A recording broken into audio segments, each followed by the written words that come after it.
ठीक लगा रे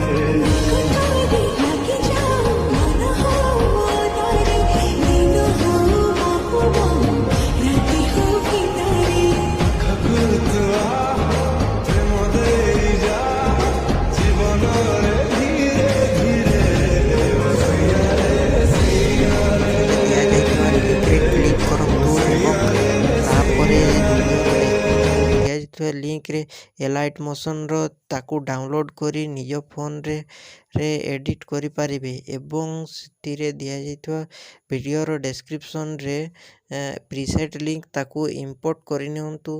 ତାପରେ ସେଥିରେ ଆପଣ ଯାହା କିଛି ଚେଞ୍ଜ କରିବାକୁ ଚାହୁଁଛନ୍ତି ତାହା ଚେଞ୍ଜ କରିପାରିବେ ଏବଂ ନ ଚେଞ୍ଜ କରି ମଧ୍ୟ ଆପଣ ତାକୁ ସିଧା ଡାଉନଲୋଡ଼୍ କରିପାରିବେ।